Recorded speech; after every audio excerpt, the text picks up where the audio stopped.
او قدرمنو سلامونه مې واخلئ. صابر جان یم. دا سهار وختي دی جي، تقریبا 8 بجې دي او 10 منټه د پاسه 8 بجې بیا زموږ پروګرام شروع کېږي. نو رسېدم ریډیو پاکستان ته او ریډیو پاکستان کې به اوس 10 منټه د پاسه 8 بجو نه واخله تر 10 بجو پورې پروګرام دی. په ګیټ باندې څوک نشي، زموږ یاران دوستان نشي، هغوی سره. السلام علیکم. وعلیکم السلام ورحمۃ اللہ وبرکاتہ. څنګه یارو؟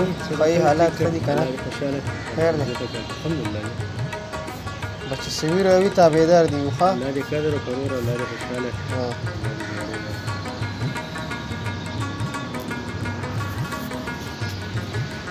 ښه جي قدرمنو، داسې کار دی. دلته موږ خپله انټري کوو.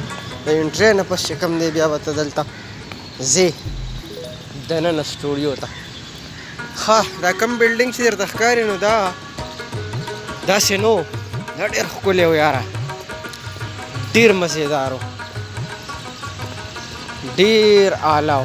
ته به چې کله را ننوتې او د دې کلر به دې وکتو، دې باندې به چې کله دا انور لګېدو دومره ښکلی به ښکارېدو. دا ګلونه به ورسره ښایسته ښکارېده. دا ګلونه وایي چې ګلونه هسې ښایسته نه ښکاري، ګلونه ځکه ښایسته بیا ښکاري چې کله د سره غیر چاپېره ماحول ښکلی وي.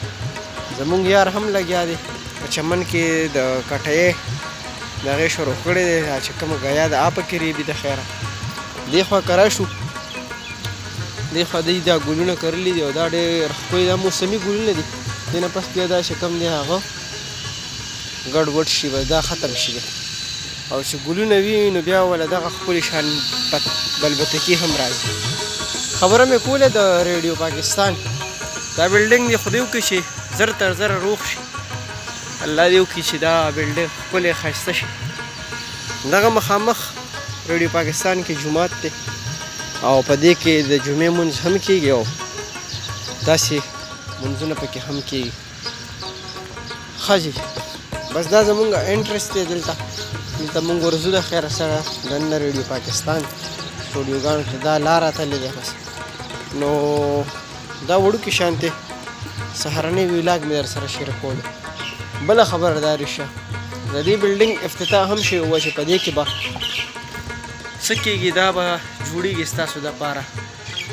ریهیبلیټیشن آف ریډیو پاکستان پېښور بلډینګ after the incident of 9th May 2013. او دا چا کړی و د افتتاح؟ مسز مریم اورنګزیب، فیډرل منسټر فار انفارمیشن اینڈ براډکاسټینګ. دا په 11 جولای باندې د دې دا افتتاح شوی او تر اوسه پورې په دې کې هېڅ کاروایي نه ده شوې چې یاره دا ټیک کړی شي. بس دا وړوکي شانتې ویلاګ مې ستاسو دپاره وکړو. امید دی چې ستاسو به خوښ شوی وي، چې هر چېرته اوسئ الله هم خوشحاله ساته، تل بریالي اوسئ، تل ویل الله